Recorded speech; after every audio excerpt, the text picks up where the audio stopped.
a load of this. Some blonde. No, never seen her before.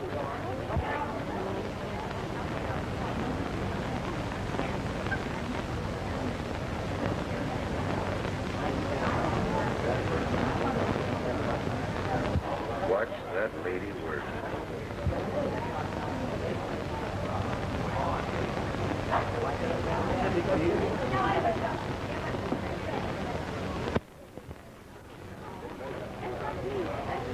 I can tell you just what line she's pulling.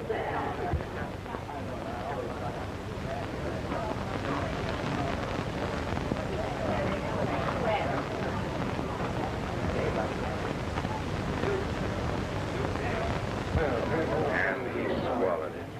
That old baloney. Imagine a wise-looking guy like him. Well, he must be cropped. He ought to know better than that. That's Clayton-Stahl. Clayton-Stahl, the... One of the richest mugs on the shelf. Came down from his place at Tarrytown about 8 weeks ago. But he's no sucker. Fight his dough. He's wise. Listen, Sonny. Spend 2 years in plain clothes and you'll soon learn that the wiser they are, the harder they pull.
Please. An amazing coincidence running into you accidentally like that. Especially as we had parted forever 3 months ago. You know it wasn't a coincidence. If I didn't, you telephoned if you wanted to see me. I was afraid you might be in.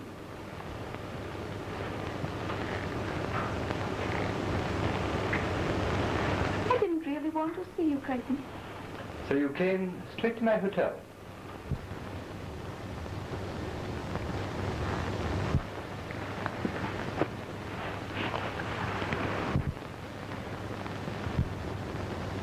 You're broke, aren't you?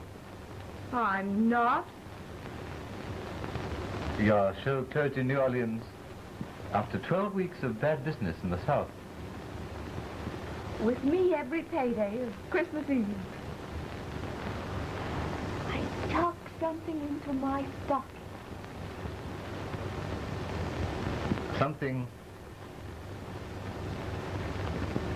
Something besides the prettiest legs I've ever seen.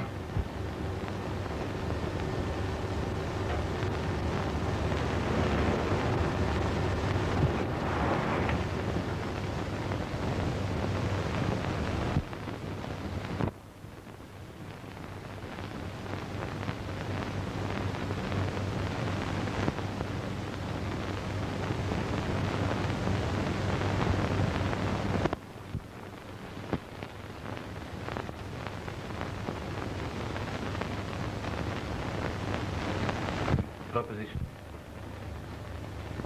I came because I was blue and tired and a little lonesome.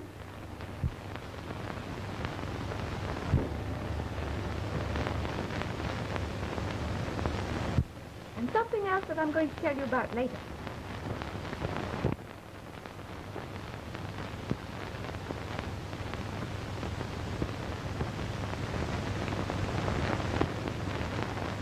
Please reconsider. It's almost ridiculous the way I love you. Not ridiculous. The apartment's still waiting for you. Everything the way you want it, on a roof, overlooking the river and Long Island. Quiet and far away. No more work. No more shows that go on the road. No more midnight trains. Good coffee. Peace and a personal maid.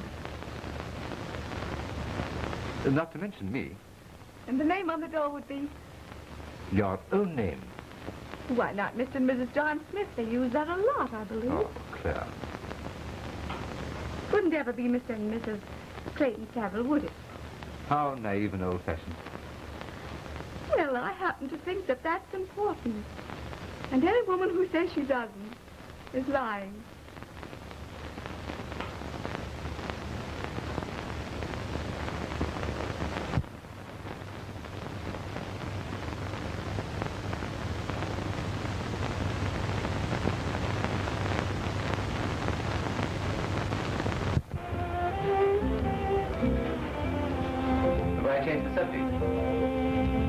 Are you afraid to discuss it anymore? Of course not. Sit down, then. Why, certainly.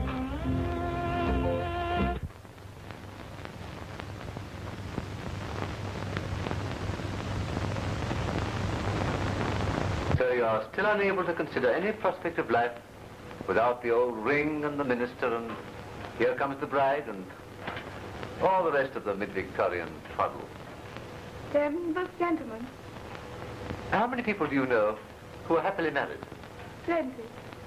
For instance? Oh, I could name plenty. You've answered me. Don't be idiotic. There are men in the world who are happily married. Usually for the third time. And some people stay married. The human race has many bad habits which it lacks the courage to break. In spite of all your epigrams, I still insist that intelligent people are marrying. Poor fools. They realize the dangers ahead, but close their eyes and smugly tell each other, it won't happen to us. We're different.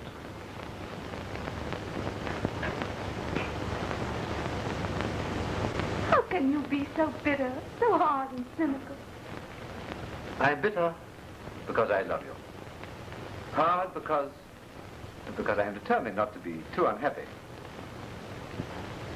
Cynical because I realize the chances are against it.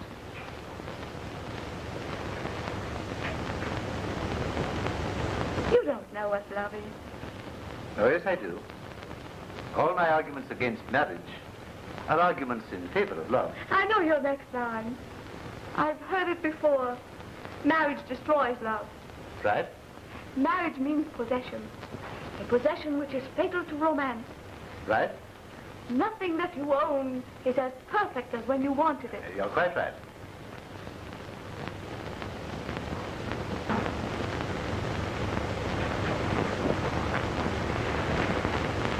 Which of us would depreciate so horribly, you or me? Both of us.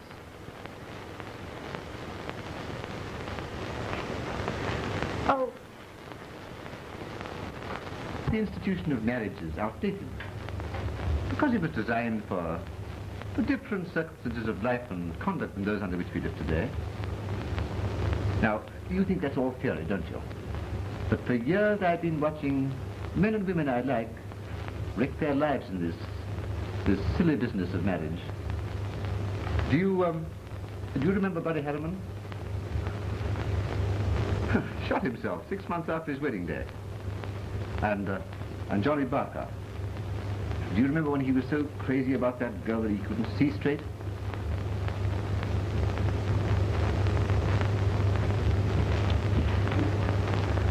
using a few unfortunate examples.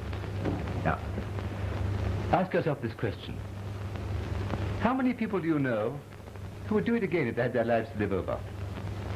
Now, come on. Tell me just one woman you know who hasn't said it in those very words. I'd rather concede that you'd won your messy point.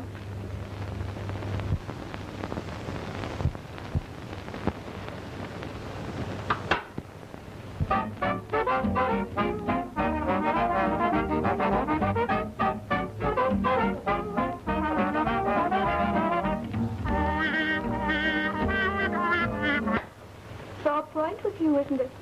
Why not? When I see stupid tradition robbing me of what I want most in the world? What you want most in the world?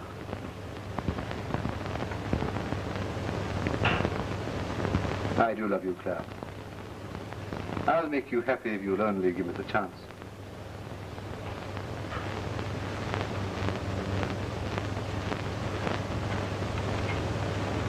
You know in your heart you love me too, or you'd never have come here tonight. Don't say any more. I have something to tell you.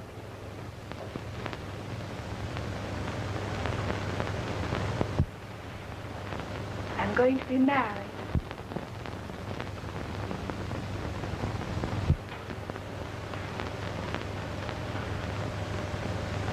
I don't believe it. I was just saying that to prevent yourself admitting that you love me. It's true. I'm to be married tomorrow.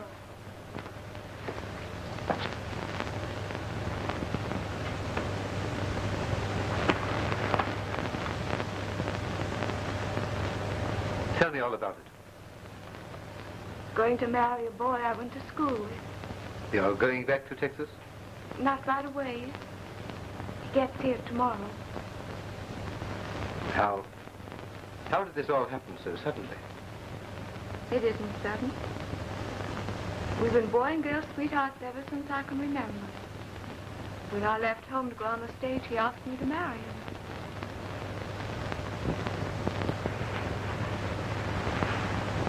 I had these huge ambitions. They've all gone to pot.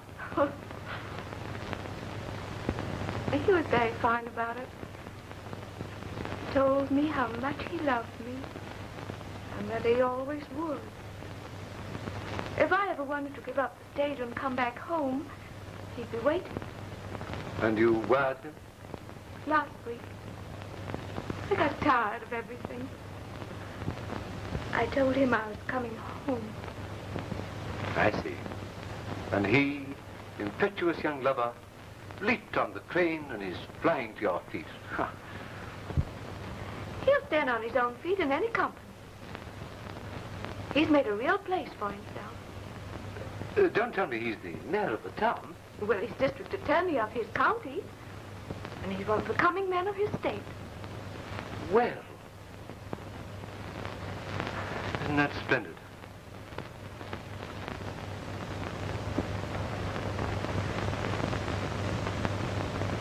He gets here tomorrow. We're going to be married right away.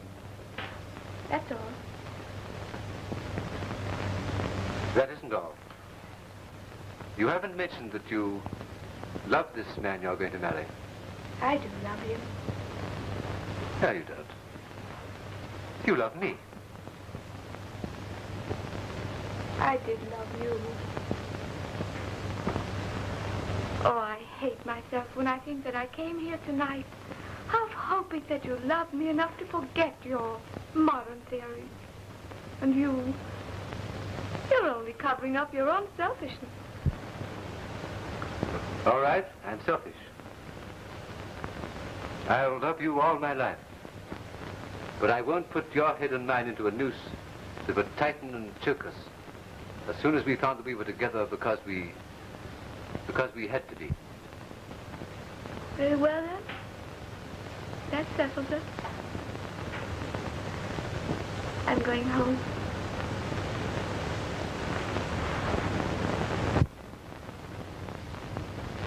Yeah.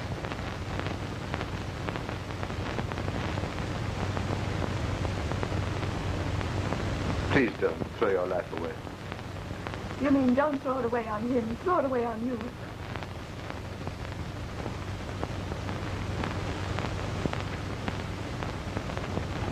If you put your arms around me and kissed me, you couldn't go.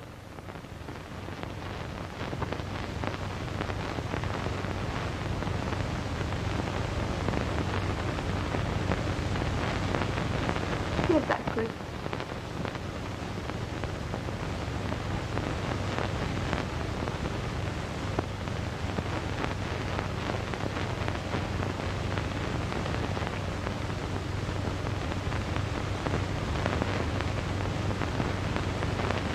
Are you going to marry another man? Yes. You can't. You know you love me. I fought this world a long time. Now I want someone else to do the fighting for me. Someone, my husband. You won't be that. So I'm marrying a man who adores me. I'm running away from the doubt and uncertainty and the problems of a woman who isn't married. You can't love me and talk like that.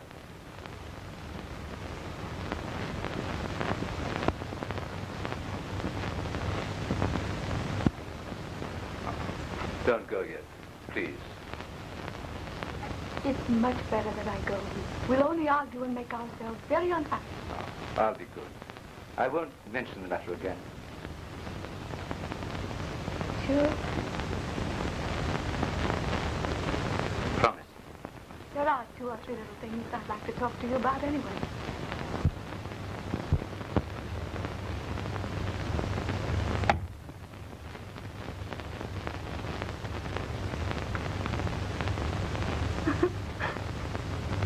We're like a couple of children saying goodbye for the first time.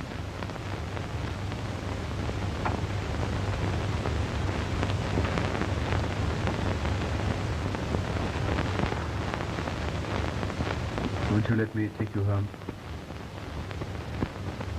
No. At least let me come down to the door with you. I've gotten through these 3 farewells. I won't risk a 4th.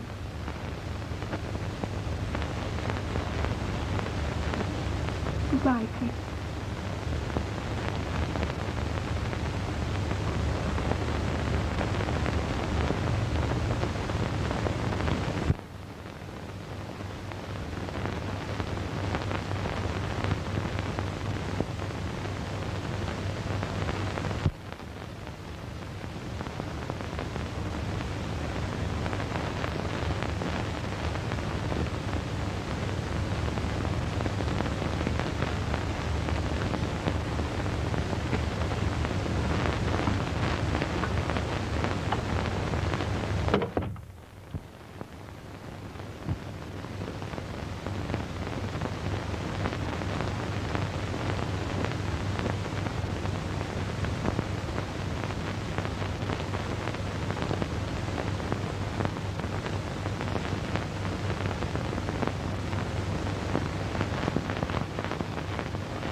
Saunders. He's one of the biggest attorneys in New York.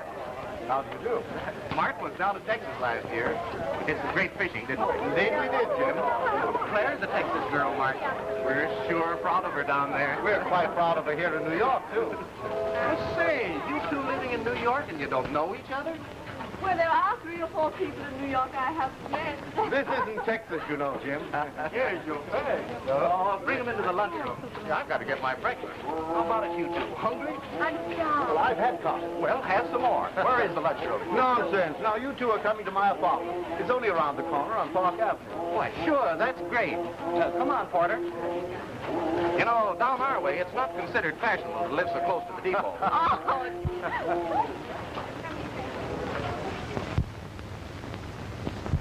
But now what's the procedure? To get married at once. Jim, not today. I've waited a long time for you to make up your mind, honey. I'm not going to let you change it now. But I'll have to buy a dress. A wedding dress. Well, all right. I'll spare you a half hour for that one dress. Then Martin will take charge of us. Well, let me see. I have it.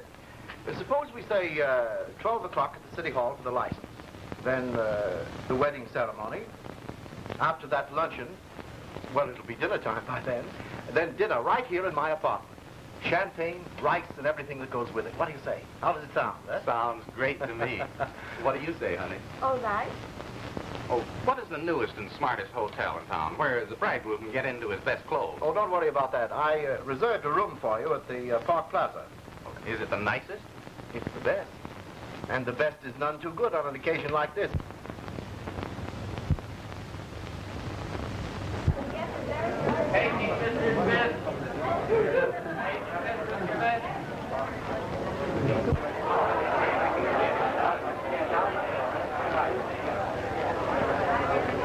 Richard, I'm heading to Europe in the morning. Will you make out my bill for me? Yes, sir. Sorry to lose you, Mr. Well, I shall be back soon. A couple of months. Thanks. I'll see you in the night.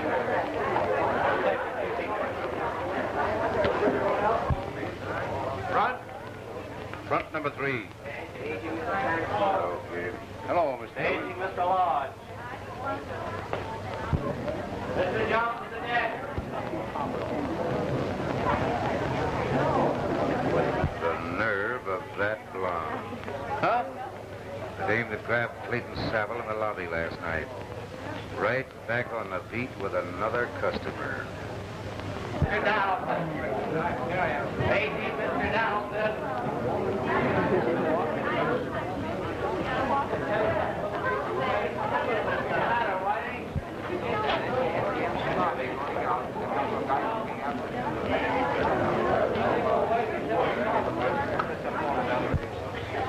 Who is that bird? Stopping here? I think so. Name is, Bradley. No, Bradbury from Texas. Tarrytown to Texas. She sure covers a lot of territory. Hey, I'm going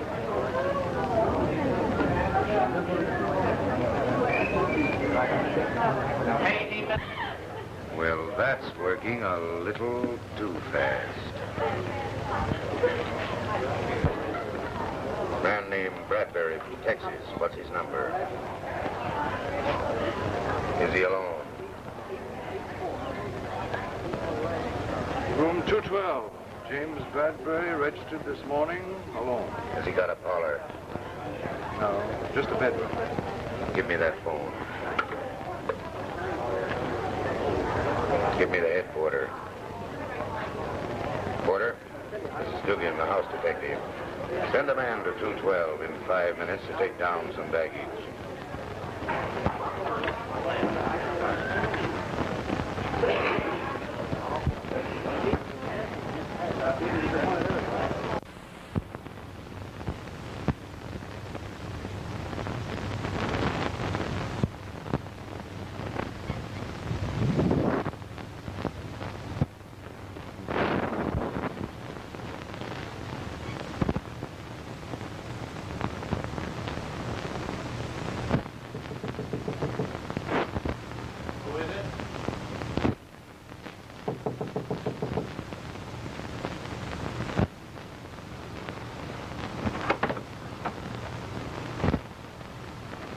Yes?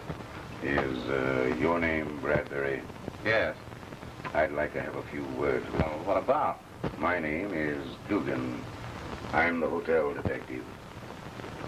Open the door, please.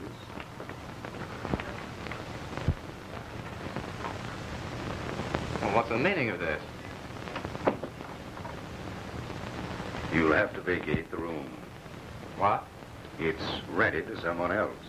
Why, it can't be. I took it this morning for a week. There must be some mistake. It's rented. Come on, don't argue. Hey, what does this mean, anyway? The dame. That's what it means. I don't know what you're talking about. Oh, yes? Is that the bathroom? Why, yes. Say. Come on out, baby. You're all washed up. Why, you... Now, you stand still. I said, come out of there.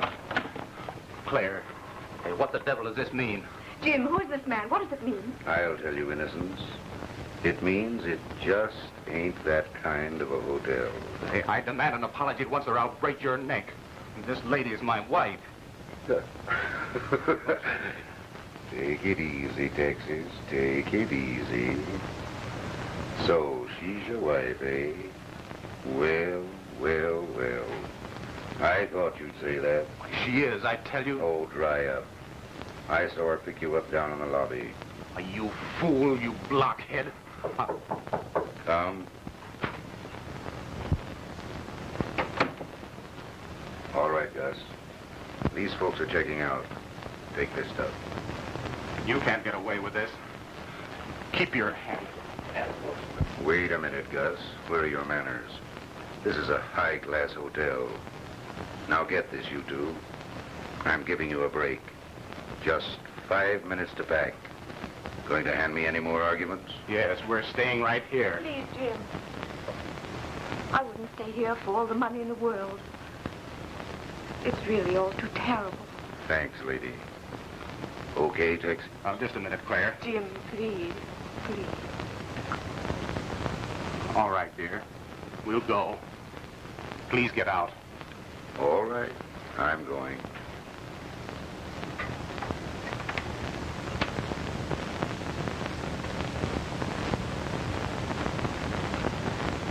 Now let me give you a little tip. This ain't so terrible. It's happened to a lot of guys. You got into the wrong place, that's all. Get out of here. There are a lot of nice little hotels, ain't choosy. Ask any taxi driver. Ask her.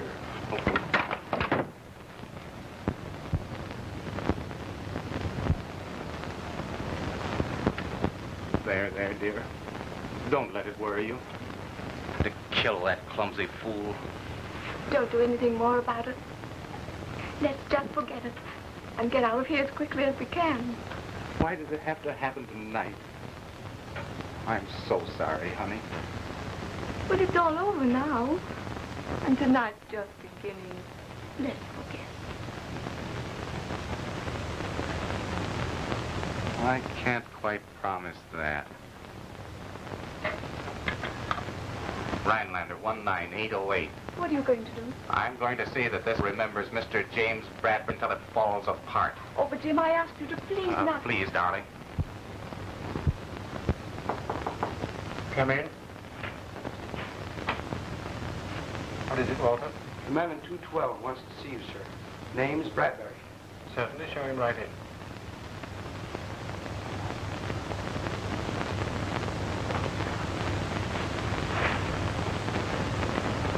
Mr. Bradbury? Glad to know you, sir. Good evening. This is Mrs. Bradbury. How do you do, Mrs. Bradbury? Won't you be seated? Yes, indeed, Mr. Bradbury. I'm always glad of a chance to meet my guests personally. You're enjoying your stay with us, I hope. I am not. Why, Mr. Bradbury, what's the trouble? 10 minutes ago, I was ordered to leave my room by a ruffian who said that he was your house detective. Mr. Dugan? That's his name, Dugan. Why, I'm sure there must be some mistake. You bet there's a mistake. And the biggest mistake this hotel ever made. Can't be as bad as all that. Would you tell me just what happened tonight? Mrs. Bradbury and I were married today. We came back to the hotel. Not 10 minutes later, this Dugan forced his way into my room and using the vilest insinuations about Mrs. Bradbury, ordered us to leave the hotel. This is shocking, Mr. Bradbury, shocking. Bonner, I'm district attorney of Boone County, Texas, and I know law. I can sue you for $100,000. A hotel like this wouldn't dare let the case go to trial. Oh, of course you wouldn't do that. Of course I would, unless an apology is made to Mrs. Bradbury at once. Oh, by all means, Mr. Bradbury. I trust that you understand, madam, how deeply I regret this unfortunate occurrence. Personally, and for the hotel, I offer you my most sincere and humble apologies. Thanks. I know you need it. Just a minute, Claire, just a minute. That won't do. Not until that detective has gone down on his knees and begged her pardon. Why, of course, Mr. Bradbury, naturally. Send Dugan to my office at once. Dugan will gladly apologize, and of course I shall do everything in my power to redeem this unfortunate obligation. Oh, Mr. Bradbury, I wonder if you would care to complete your honeymoon as our guest. The official bridal suite will be vacant tomorrow. No, thank you. Not after tonight. Oh, quite so, I see, quite so, madam. Come in.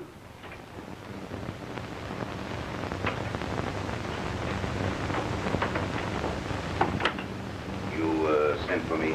Dugan, for your stupid, bungling conduct in breaking into room 212, I want you to apologize to Mrs. Bradbury unconditionally and at once.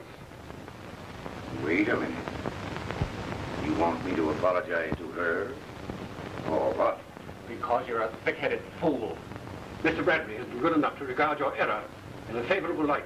He is willing to accept an apology from you to Mrs. Bradbury in place of a suit for $100,000 in the favor of discharging you in his presence. Wait a minute. Now let me get this straight. Dugan, you do as I say. Take it easy, Mr. Bonner. This guy ain't gonna sue you for no $100,000. Oh, I won't wait any longer. I'll file suit in the morning. No, wait, Mr. Bradbury. I'll discharge this man. No, you won't. I'll keep my job, and he'll keep his mouth shut about the whole affair. Please, Jim, let's go. I can't stand this. I'll say you can't, cutie. Oh, Donnie, that's a fight. You dumb, am I? Fired, am I? Why, you can't fire me. If he sues the hotel, I can save you $100,000. I'll go on the stand and tell just why I threw them out. Get out. I know what I'm doing. When I bounced this pair, I had a right. That dame picked up Clayton's saddle down in the lobby just before dinner. She spent the night in his apartments, and I can prove it. It's a dirty, filthy lie, and I'll jam it down your throat. Bradbury, please. Dugan, you're insane. This is a serious charge. You substantiate it at once, or I'll turn you over to the police. I can prove it by the bell, Captain. He saw her go up just after dinner. And I can prove it by Connor, the night watchman. He saw her go out right after daylight. Oh, you get out of here, polite. Excuse me, Mr. Bradbury. I'll attend to this outside. The swine.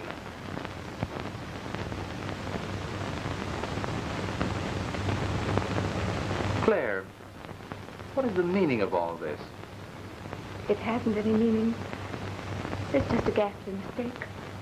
Well, then you weren't in the hotel last night. Why, Well, were you? Please, dear, believe me. There's nothing I shouldn't tell. I'll explain everything some other time.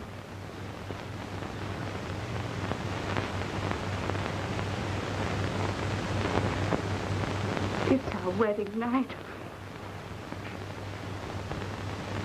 I'm sorry, dear.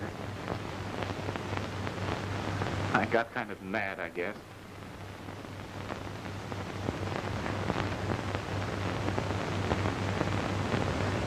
I knew you'd understand. Sure, honey.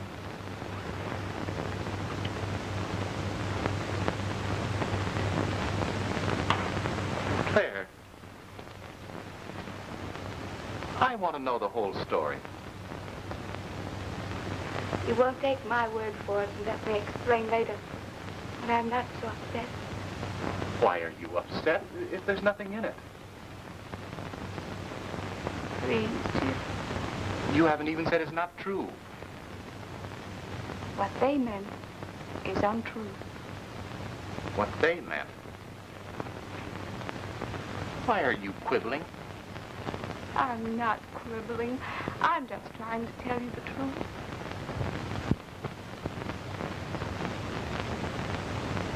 Sit down, Claire.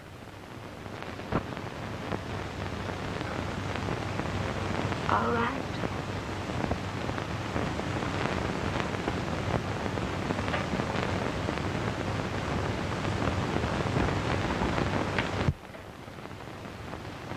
Just let me make it easy for you. I want to ask a few questions. How long have you known this Saville? Ever since I came to New York. How recently have you seen him? Last night. Then you did see him last night. Yes. What time? 11 o'clock. For how long? Several hours. How long? Several hours, I tell you. I spent the evening with him. An evening that began at 11 o'clock? You don't understand. New York is different. I'm beginning to find that out. Don't you think this is pretty hard on me? You're trying to make out that I'm not trying to make out anything, dear. I'm just trying to straighten us out so that we can be happy. I know that, Jim. Mr. Bradbury, I have discharged Dugan. Oh, yes, of course. Then that settles the matter? Why, certainly. Oh, thank you, thank you. May I use your office for a few moments? Mrs. Bradbury is still a little upset. Oh, I'm sorry. Yes, please do, if you will. Make yourselves at home.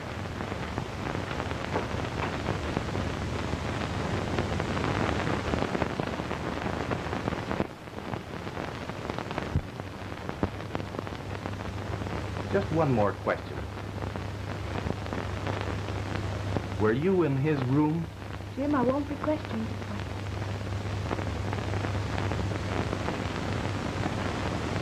Why not? Because I won't lie to you. I couldn't lie to you. Then you were in his room. Oh, this is all so ridiculous. If we must settle it now, won't you let me tell you the story? It'll make you understand all about me. Were you in that man's room? Yes. How long did you stay? I don't know what time I left. Well, Claire, did he kiss you? Yes. And did you kiss him? Oh, stop it, stop it. This man means nothing to me. If you don't want to answer my questions, I'll have to put some faith in what that man Dugan has said. Don't think that.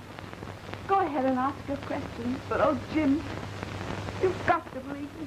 No, don't get excited. Just tell the truth, and I'll believe you. You will, Jim, about everything. Why, certainly. Now then, did you kiss him? Jim, how can you ask such questions? You've answered me. Claire, I can't believe it. Then why do you try to? Because I'm forced to. And did this Mr. Saville propose marriage to you? You're torturing me. Torturing you? That's funny.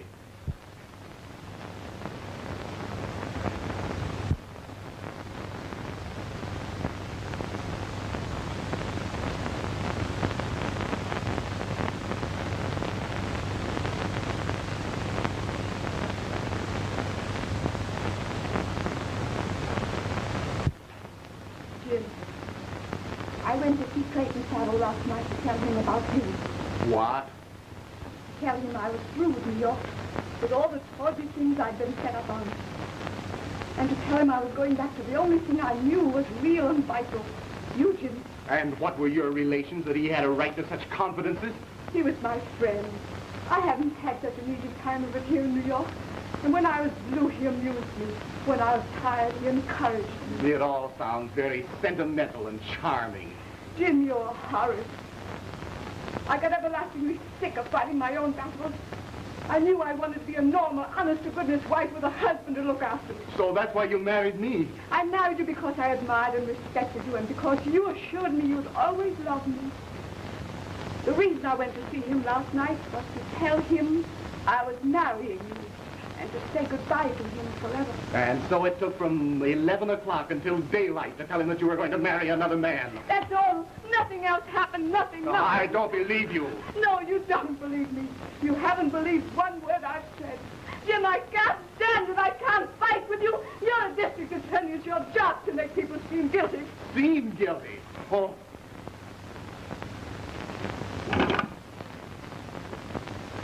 Let me have Mr. Clayton's Saddles apartment, please. Sweet beans. Hey, wait a minute. What are you going to do? You're going to meet Clayton Saddles. He'll tell you. Then you'll believe me. That's impossible. I wouldn't think of it. You owe me that much. I'm your wife, and even a murderer is allowed some defense. Clayton, this is Claire. I want to see you. Yes, my husband and I. Thank you. We'll be up right away. But Claire... This morning you promised to love and honor me. You love me. I know that in spite of everything. But you're going to honor me because you owe me the chance to prove to you that I haven't betrayed you. Good evening, Miss Tree. Good evening.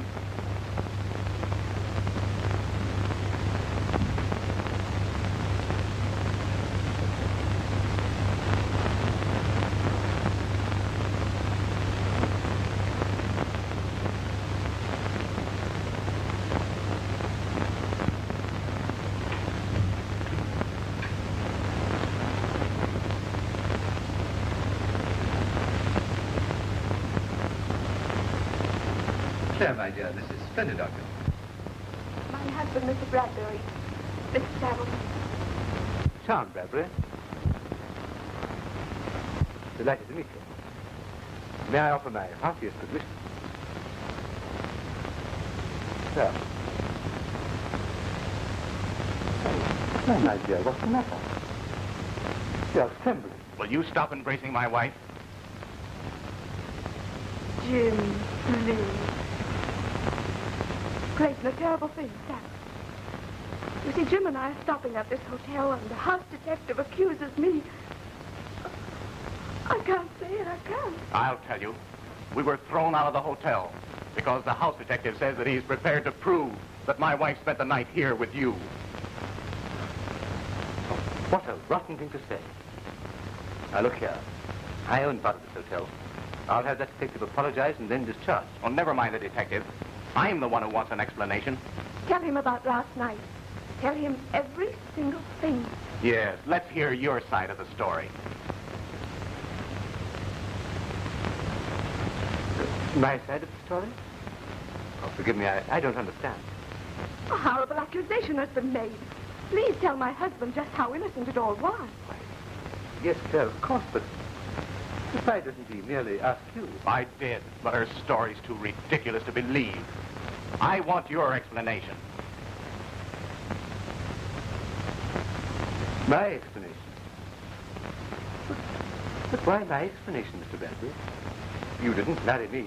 Clayton, I brought him here. I knew if you explained, he'd see that the whole implication is ridiculous. Now then, let's have the truth. I'm beginning to understand. Now, let me get this straight. Do you mean to tell me that on your wedding day, when a senseless accusation is made against the woman you promised to love and honor, you hesitate for one moment to believe her? When my wife admits that she spent the night in the room of a man who kisses her, then I reserve the right to her admissions constitute all that happened.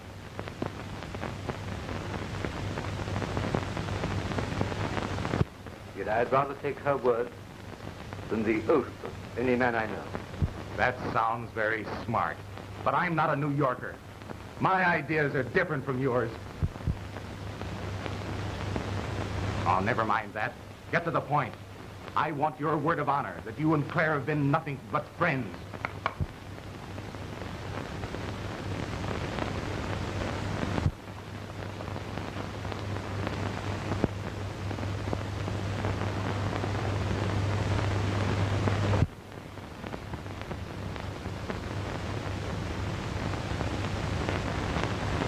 Clayton, why do you hesitate? Why don't you answer? Come on. I want your oath on the Bible that Claire has been nothing to you. I'm sorry, I can't do that. And why not?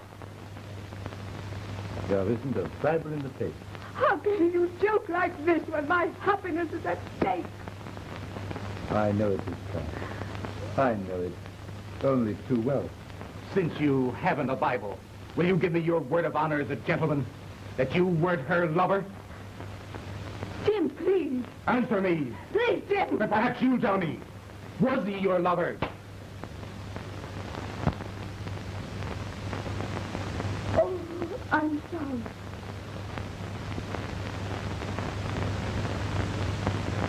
Oh, please, Jim. Please forgive me. Forgive me, forgive me. It's all such a ghastly mistake.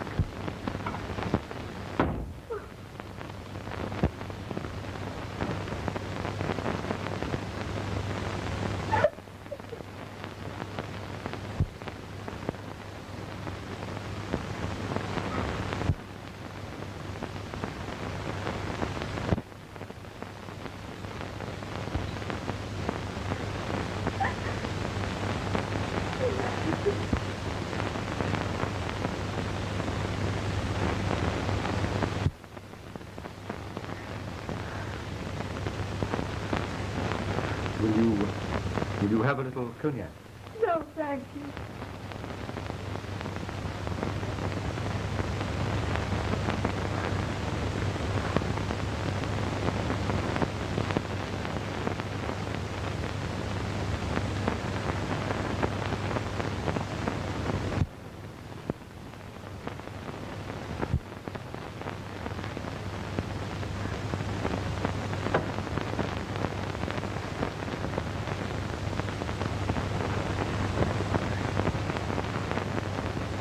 It may be well for you to look in the corridor, just to be sure there aren't any detectives there. Where are you going? To my own apartment.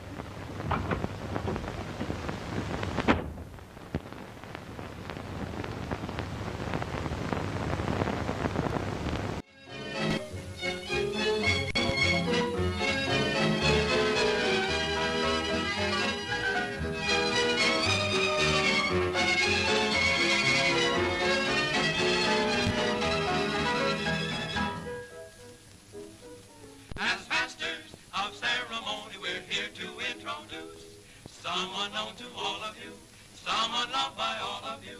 Boy, what a celebrity she, personality dances to each melody. You'll agree with me. We're sure you all have heard before. It's Broadway show where people go for recreation. We want you to know she starred in every show. The Merry World, the Pilsner Girl, Inflaming Youth, the Naked Truth. What every man should know in a Ziegfeld Folly show. A prodigy, a celebrity. We refer to Miss Claire Tree. Here she comes, we can't hardly wait. Here she comes, please don't hesitate. Ain't she grand? Let's give this girl a big hand.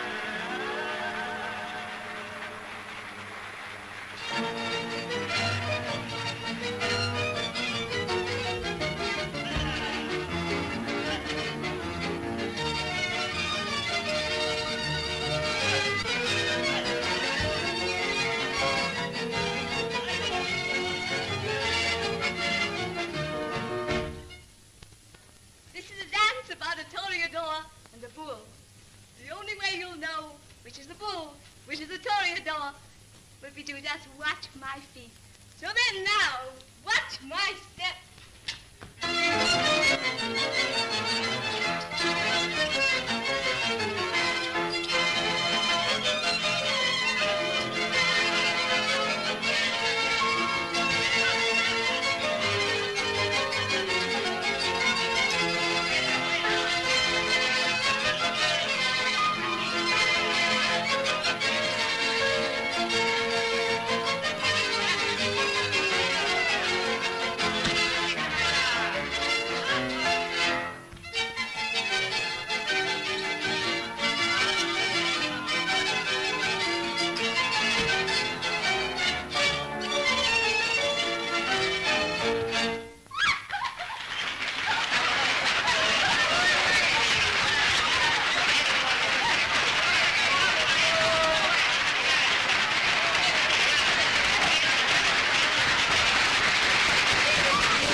Thank you.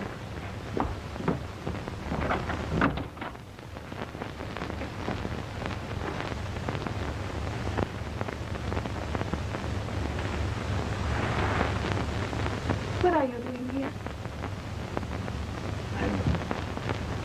I'm like a bad penny. Always turning up.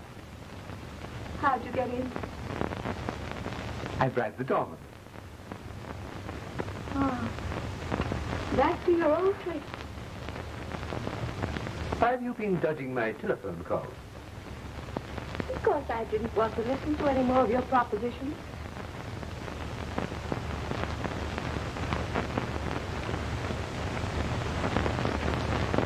There,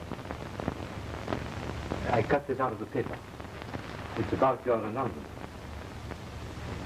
Naturally, I know all about it. Of course you do. But I thought that now you're free, you might listen to one more proposition.